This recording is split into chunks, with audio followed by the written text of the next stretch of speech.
Après les dépenses liées aux fêtes de fin d'année, de nombreux ménages font face à une période de fortes contraintes financières. Cette situation communément appelée janviose se traduit par des difficultés à joindre les deux bouts, à honorer certaines charges et à réorganiser les priorités.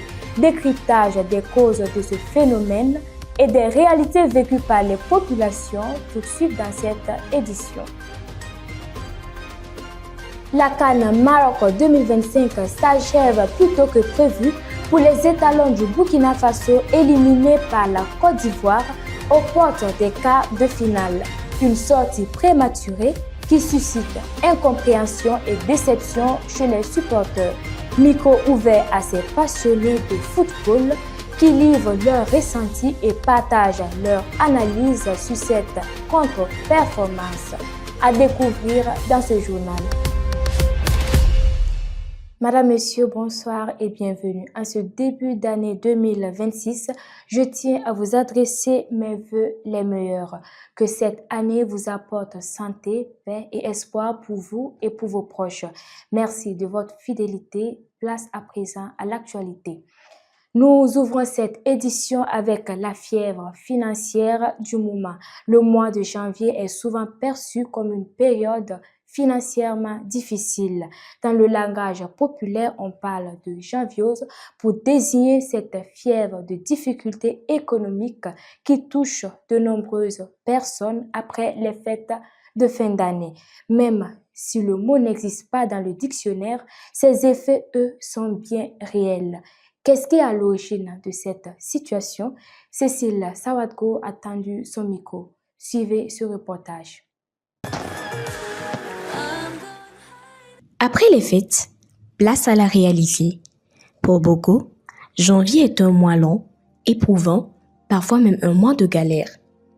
Ils sont nombreux à parler de janviose, en référence aux dépenses souvent excessives faites pendant les fêtes. Et après la fête, c'est la défaite. Le mois de janvier n'est pas du tout simple. Nous avons utilisé notre argent pour les dépenses des fêtes et actuellement, on se débrouille comme on peut. Même le marché ne va plus.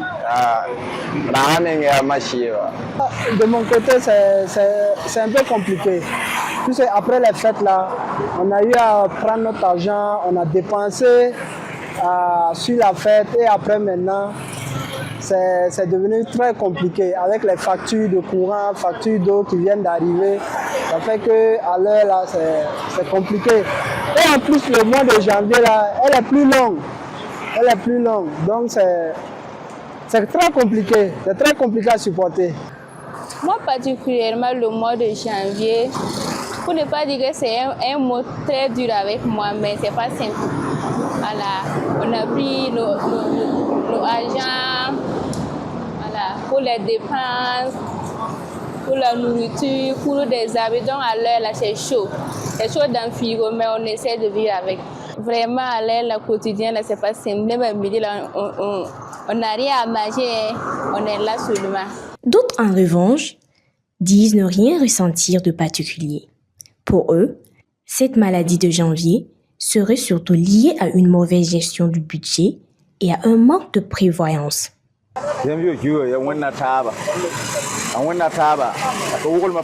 mois de janvier est pareil aux autres mois. Ce sont les personnes qui ont beaucoup dépensé pendant les fêtes qui, lorsque la galère s'installe, se plaignent de la janviose. Quand tu n'as rien dans ta poche, même 15 jours peuvent te sembler longs.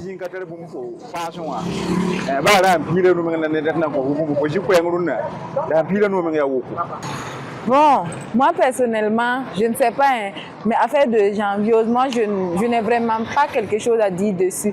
Parce que moi habituellement je n'ai pas l'argent. Moi j'ai l'impression que quand on parle de la janviose, c'est quand par exemple vous fêtez, vous misez de l'argent dessus. Et maintenant vous vous demandez comment se débrouiller pour arriver au mois prochain. Et moi personnellement je ne peux rien dire dessus parce que je n'ai même pas l'argent. Donc je ne peux pas parler de janviose. C'est parce que naturellement beaucoup n'ont pas l'argent. Ce qui est sûr, quand on est bien organisé là, on ne parle pas après que moi j'ai pas l'argent pour faire la fête. Ou bien après la fête là, l'argent est fini. Non, tu prends l'argent, tu payes par mois 100 000, un exemple. Toi tu prends Il faut mettre quelque chose pour les fêtes qui vont venir, pour que tu vas fêter. Donc tu réserves quelque chose chaque mois pour ça. Tu réserves aussi pour les dépenses de la maison. C'est comme ça qu'on organise en fait la vie. La solution, selon certains, reste simple. Célébrer avec modération et penser aussi à l'après-fête. Parce que janvier, lui, arrive toujours.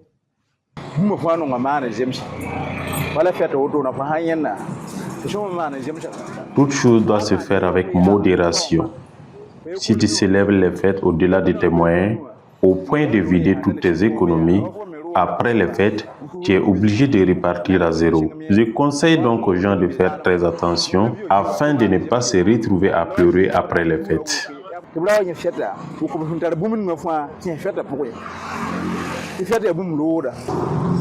conseil que moi j'ai,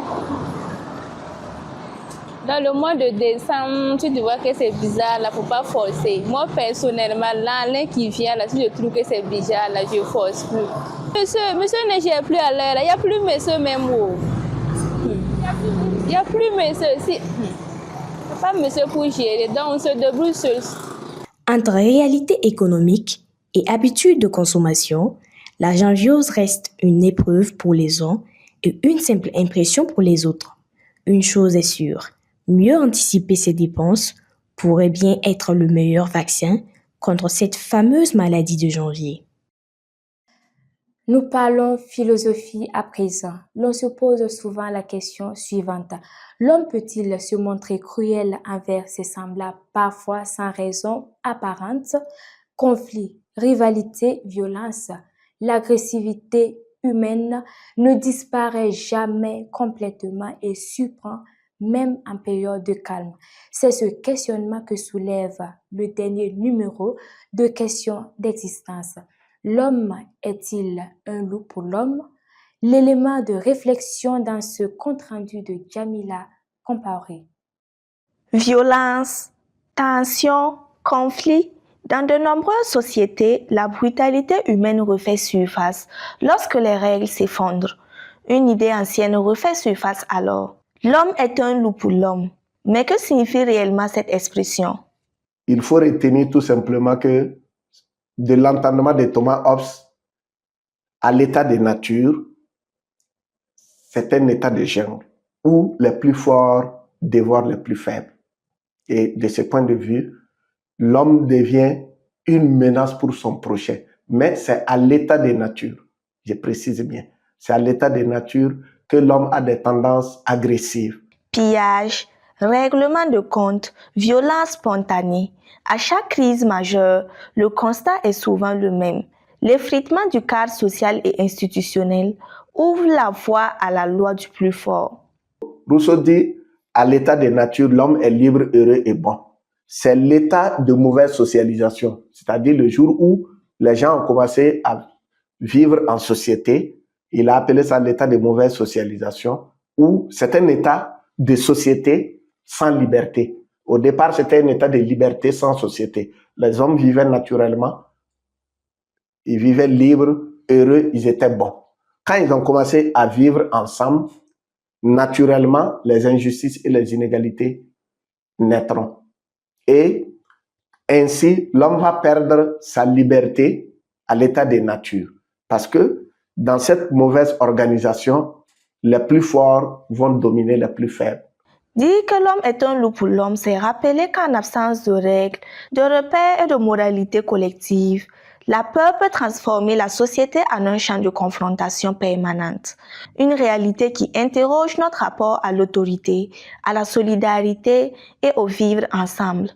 L'intégralité de ce numéro de Questions d'existence est à suivre sur la chaîne YouTube de Fadima Web TV.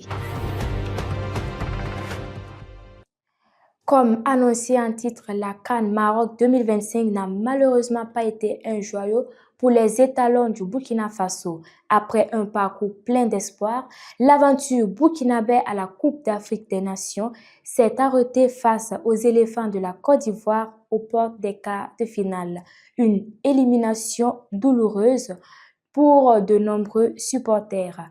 Entre tristesse, déception, mais aussi analyse, il se prononce sur les raisons de cette défaite et propose des pistes pour un avenir meilleur du football nationale. Reportage de Innocent Ilboudou. L'élimination du Burkina? Très mal, ça me fait mal. C'est honteux, c'est grave, c'est grave. On ne peut même pas parler. 3-0, 3 buts. Je n'arrive même pas, je ne peux pas digérer ça. Ça même, c'est un goût même qu'on ne peut pas expliquer. C'est un goût même qu'on ne peut pas expliquer. Je n'arrive même pas à digérer ça. Voilà, puisque de toute façon, nous, on a chargé l'affaire là. Un coup dur, un gourmet et même une pilule difficile à avaler pour les supporters burkinabés. Pour beaucoup, cette défaite est d'autant plus douloureuse en raison du score de l'adversaire, la Côte d'Ivoire, mais aussi du stade de la compétition, alors qu'il nourrissait de grands espoirs. C'était vraiment pas simple en fait de digérer le soir de la défaite. Et bon, on est rentré comme ça, timide, face à des amis ivoiriens qui se moquaient de nous. Donc c'était pas simple, c'était pas simple. Donc quand on prend l'équipe de la Côte d'Ivoire, c'est vrai que c'est une belle équipe. Et le Burkina Faso, vraiment, on n'a pas vu l'équipe, le jeu de l'équipe du Burkina Faso sur le terrain. On n'a rien vu. On voyait que des pertes de balles qui n'étaient même pas explicables, si je peux le dire. Dans le match, on a vu que les États même n'ont pas donné. Ils n'ont pas donné, il n'y a pas l'envie. Il n'y a pas l'envie, donc vraiment, ils n'ont pas brillé. Ils ont mis tout le pays dans le chaos. Pour ces supporters, les responsabilités sont partagées. Le nom de l'entraîneur Brahma Traoré revient souvent dans les discussions. Ils évoquent aussi un manque de concentration des joueurs, des erreurs en défense et des choix tactiques jugés discutables. Autant de raisons avancées pour expliquer la défaite des étalons face aux éléphants de la Côte d'Ivoire. L'entraîneur jusqu'aux joueurs, puisqu'on voit que le classement même au début, ça n'a pas été ça. L'entraîneur n'a pas le niveau. Les joueurs aussi ne se sont pas donnés à fond pour jouer le match. On a vu qu'il n'y a pas l'envie. Il n'y a que quelques joueurs seulement. On peut citer genre Minungu, Iri avec Kwasi et le gardien aussi. Les 4 joueurs qu'on peut dire que ce sont les étalons. Sinon, le reste, moi je ne les dis pas les étalons. Je ne les appelle pas les étalons. Au-delà de la déception, l'espoir demeure. Pour certains, il faut immédiatement se séparer du sélectionneur national. Pour d'autres, une meilleure préparation et un accompagnement plus solide des joueurs sont nécessaires. Les avis restent partagés. Moi, ce que la solution dont moi je propose, c'est de dissoudre l'équipe pour le moment. Et l'entraîneur, tout le staff, nous allons tout dissoudre.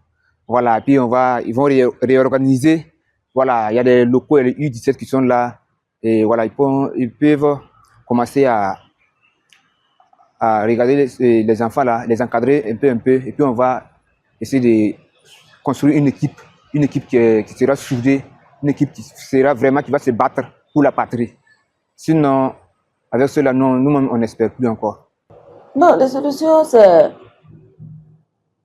de se relever, travailler, voir aussi des nouvelles perspectives, si on peut trouver de nouvelles têtes.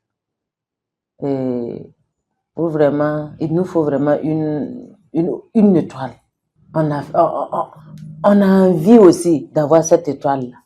Sur le plan national, je pense qu'on peut commencer à former en fait la relève. C'est-à-dire dans toutes les catégories, on peut commencer à former, c'est-à-dire les minimes, les cadets, les juniors et les seniors. Donc au temps voulu maintenant, la convocation, je pense que si on a fait cette formation-là, on aura convoqué de beaux joueurs, de bons joueurs talentueux pour pouvoir répondre aux exigences de la CAN, parce que la CAN, c'est une grande compétition. Selon eux, les étalons ont encore du potentiel. De jeunes talents portent l'espoir d'un avenir meilleur pour le 11 national. Cette CAN doit servir de leçon, une étape de plus sur le chemin qui mène un jour au sacre continental. Ainsi s'achève cette édition. Merci pour votre attention. À très bientôt sur Fadima Web TV.